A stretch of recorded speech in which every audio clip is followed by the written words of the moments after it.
body and grinding down the center.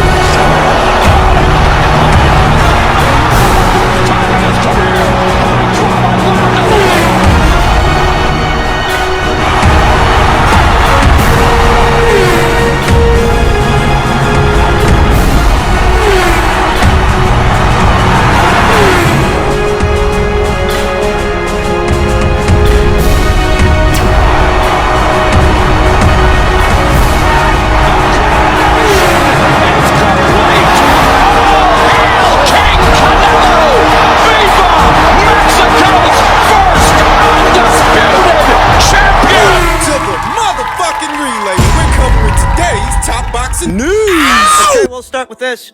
This past weekend, in the super middleweight division, a new undisputed champion was crowned, and lineage was established as Franchon Cruz battered then unified champion Aline Cedar-Ruz in one-sided fashion. The prediction stuck. The fight happened exactly as I said it would happen. And moving forward, there's that much more to think about as Franchon Cruz has effectively become the woman to beat at 168 pounds. Problem is, I don't think there's many people that can beat her. Franchon is set to have a dominant reign as the super middleweight division's undisputed champion. There's still some good fights to make, though. This weekend, former unified middleweight champion Christina Hammer, who's now campaigning in the super middleweight division, she's going to be returning to action in Cologne, Germany against Davidova. I could go for a fight between her and Franchon if she wins this upcoming weekend. Being honest, I don't give Christina Hammer any more of a chance to beat Franchon Cruz than I did Aline Cedar-Ruz, although Christina is a more experienced professional in the sport of boxing than Aline is. Aline was a late starter in the sport, whereas Christina Hammer, she did reign as an unbeaten unified champion for some years. She brings more experience to the table than Aline did. She's not inactive the way that Aline was ahead of that Franchon Cruz fight. Stylistically, the dynamic's about the same. The dynamic between a Franchon Cruz and Christina Hammer fight and what we saw in a Franchon Cruz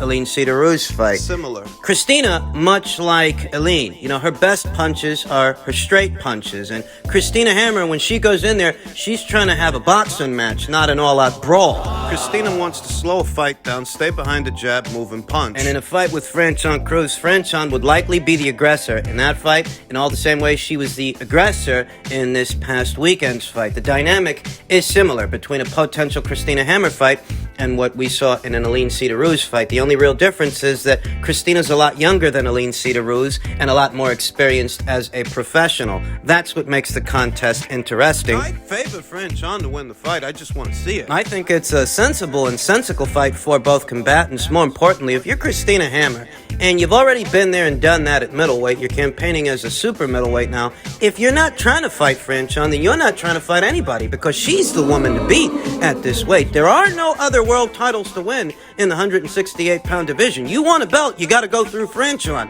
to get it. I think that fight makes sense. I also happen to think that a fight with the current reigning light heavyweight and heavyweight champion of Costa Rica, Hannah Gabriels, I think that is also a sensible and sensible fight for both combatants, both Franchon and Hannah. More importantly, I think that fight has the potential to be a lot more competitive than what we saw this past weekend between Aline and Franchon and what we might see between Christina and Franchon. It's a different dynamic with Hannah because Hannah's not a statuesque fighter with long legs and long strides trying to box from the outside. Hannah is a shorter fighter, solid, with a lower center of gravity that likes to bang in the booth the same way that Franchon Cruz likes to bang in the booth. The best bang for your buck fight for Franchon. I think the Hannah Gabriels fight is a far more competitive fight. I think it could prove to be more competitive than what we saw this past weekend between Franchon and Aline Cedar-Ruz. What we might see between Franchon and Christina Hammer, I think Hannah Gabriels can give Franchon a run for her money better than those fighters would. She's a strong puncher with a solid trunk. Solid base and big quads that draw power from the ground up. Hannah Gabriels is a strong puncher in all the same ways that Franchon Cruz is a strong puncher. I'm telling you, the best bang for your buck fight for Franchon Cruz with the most pleasing aesthetic would be this one. It'd be a Hannah Gabriels fight. In recent memory, Hannah Gabriels moved upstairs to the light heavyweight divisions, won alphabet titles there, but she won't find the same exposure, the same attention, all the way up there at light heavyweight or whatever it is, that she could find taking on Franchon Cruz at super middleweight. I happen to think it behooves Hannah, for what remains of her career, to come back down in weight and take on Franchon Cruz for the undisputed super middleweight championship. I think that makes the most sense, and I think she'd just be wasting her talent staying up there. There are barely any girls to fight at either light heavyweight or heavyweight. Yeah, I think Hannah needs to move back down. Nobody up there for her to fight. She's not getting any younger. The biggest and best fight anywhere at or around these weights would have to be a Franchon Cruz fight for the super middleweight division's undisputed championship. I think that's the fight that makes the most sense, and if I'm being honest, that's the best fight, just about the best fight with the most pleasing aesthetic you can make right now. Two strong punches that are willing to go hell for leather in the pocket. Believe you me, if they made that fight wouldn't disappoint. It wouldn't. And it wouldn't be one-sided the way the Eileen Cedar-Ruse fight was one-sided, because Hannah Gabriels doesn't really have that upright European style to where the torso is static and it's not quite moving enough, not changing levels enough to be out of harm's reach, out of the way of that looping right hand. That's Franchon Cruz's money punch. I'd wager that Hannah Gabriels isn't quite as susceptible to that punch as Eileen Cedar-Ruse was. The two fights I'd like to see Franchon have. Either a Christina Hammer fight or a Hannah Gabriels fight. Franchon Cruz is an exciting fighter with a fan-friendly style. It's aggressive. Yeah, Franchon's an action fighter. She's about the action, and at minimum, I'd like to see Franchon get out there at least one more time before this year is out. Two if possible, but at least one more would suffice. Let her rest up now, enjoy the spoils of victory. Rebel as this division's newly crowned undisputed champion, and then, before the year is out, get her back out there against either a Christina Hammer or a Hannah Gabriels. I think that's what makes the most sense. Congratulations to Franchon Cruz, who has effectively painted several targets on her back. And it's now just a question of who wants to take their shot. Who wants to take their shot at the crown? In other news, my previous video, we talked about Tom Brown's recent statements that they offered Canelo Alvarez $45 million for a Jermall Charlo fight, $55 million for an Errol Spence Jr. fight at a catchweight, or David Benavidez. An angle of this story that I wanted to further elaborate upon. These recent statements from Tom Brown are confirmation of what many of us already knew, what many of us already thought, that in spite of what Errol Spence Jr. is now saying to the media, on the heels of his latest victory over Yordenis Ugas, in spite of whatever he's saying now, initially, behind closed doors. Oh, yeah, he's telling everybody now that he wants the Crawford fight. Yeah, he's saying that now that he hasn't been left with that many options for a lucrative fight that would get some attention. He may be saying that now, but what these statements from Tom Brown reveal is that initially, it wasn't their intention to make the Crawford fight. That for all intents and purposes, they were actually willing to feed Errol Spence Jr. to Canelo Alvarez and cash him out. Wrap your mind around that. Terrence Crawford has never been Errol Spence Jr.'s first choice, you understand. He put almost any and every fight ahead of that fight, even though that's the premier fight in the welterweight division. Even though he's the guy that says it's hashtag strap season, and he wants to become that division's undisputed champion, regardless of what he tells the media, regardless of what he says when the cameras are rolling. Behind closed doors, behind the scenes, what these comments from Tom Brown reveal is that they were more willing to cash him out against Canelo Alvarez than put any effort into the Crawford fight. You've already got Errol Spence Jr.'s nut huggers trying to spin this. By way of their social media accounts here on YouTube, some content creators are trying to propagate a narrative to where Canelo Alvarez avoided Errol Spence Jr., as if Canelo Alvarez has anything to avoid. He's going to avoid a quasi-durable, semi-active welterweight. He's going to avoid him with an unbeaten light heavyweight champion who's naturally bigger and is in his prime. What are you, a fucking moron? You'd have to be to believe that, but that's what people are saying. People are saying that how could Errol Spence Jr. be accused of avoiding Terrence Crawford if he was willing to take on a naturally bigger man and a harder puncher in Canelo Alvarez? And it's simple, really. It's simple. It is. Errol Spence Jr. doesn't stand much chance of winning either of those fights. Either a Crawford fight at welterweight or a Canelo fight at a catchweight. The powers that be know that. They know that there's a good enough chance that he loses to Terence Crawford or he loses to Canelo Alvarez. But at least if he loses to Canelo Alvarez, he would make substantially more money than he'd make losing to Terence Crawford. He'd lose both of those fights. If he does stand a great chance of losing, the best that he can hope to do is make as much money as possible. Make as much money in doing so. And in that way, If Canelo wanted him, they were willing to cash him out. they were willing to do it in order to maintain a relationship with Canelo Alvarez so that he could use his marquee value to help them sell pay-per-views on the Showtime platform. But as far as Canelo was concerned, No dice. sorry, Toots, you ain't got nothing that he wants. Nope. Nothing that he needs. And that's why Tom Brown is sulking. That's why Tom Brown is shading Canelo Alvarez's decision to take on Dimitri Bivol instead of one of those fighters that are over there on Showtime. That's what he's really mad about. Canelo has put these guys in an uncomfortable situation. They were banking on him having an extended stay on PBC Island, and because he's not, that puts them in the situation to where now they got to find something for these guys to do. Something for Jermall Charlo to do, something for David Benavidez to do, and something for Errol Spence Jr. to do. And whatever they do,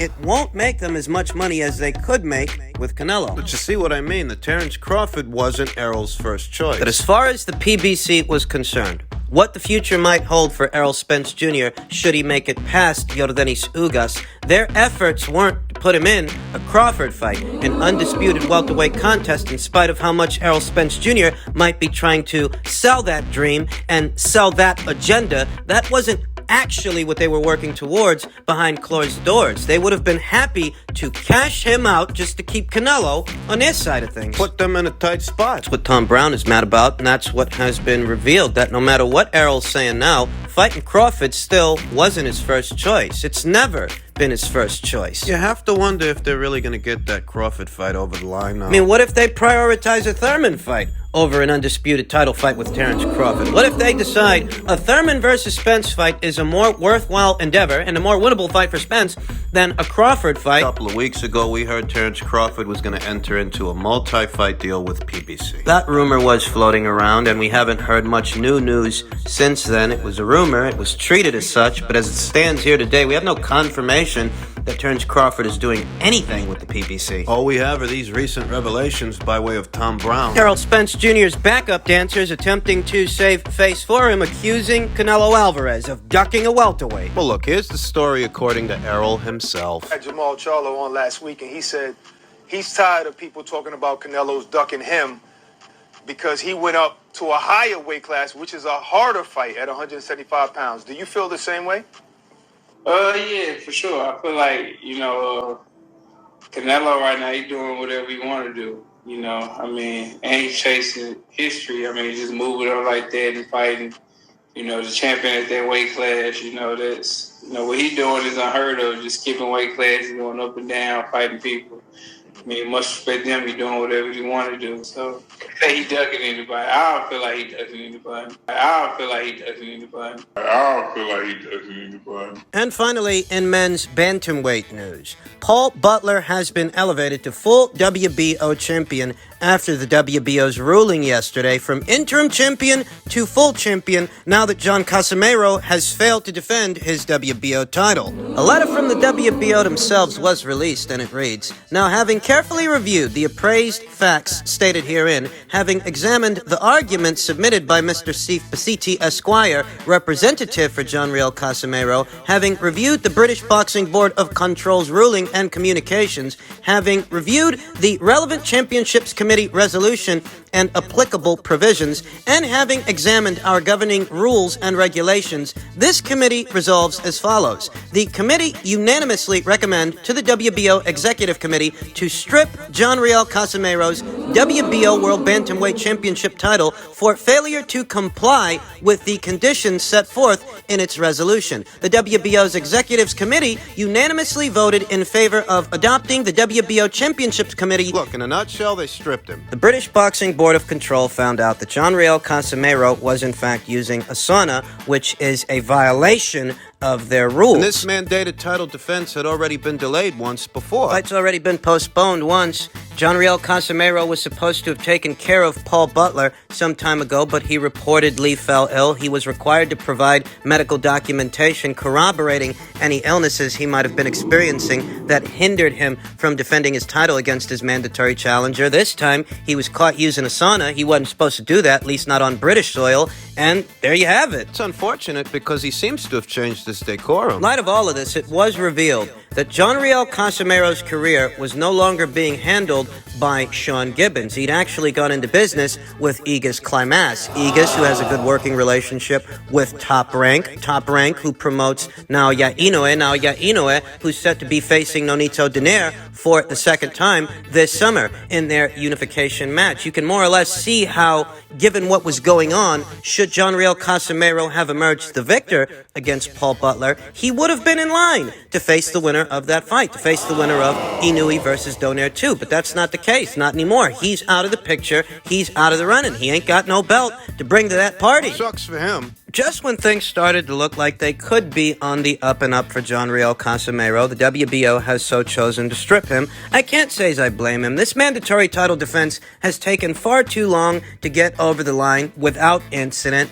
And, they're not fucking around. So now Paul Butler is the Bantamweight Division's WBO champion. Paul Butler is promoted by Probellum. Richard Schaefer is Probellum. Probellum, which is rumored to be in connection with Daniel Kinahan, who's come under a lot of harsh scrutiny the last couple of weeks. Him and his family, his cohorts, have been sanctioned by the U.S. government. There's a $5 million bounty on the heads of the Kinahans, their family members, and any of their associates. They're under the magnifying glass. They're under the microscope right now. And it is rumored that Probellum is a money laundering front for the Kinahans, who are based out of Dubai, have been for many years now. There's speculation that Probellum may not last the end of the year. We know that Bob Arum made a public statement that he is officially severing ties with Probellum, going as far as saying that nobody's going to work with that outfit, no broadcasters, and without broadcast money, without broadcast revenue. Well, that would severely hinder their ability to function. Bob Arum and Top Rank never had any official ties to Probellum to have to sever to begin with, but he made it clear that he is distancing himself from that outfit, along with the now defunct MTK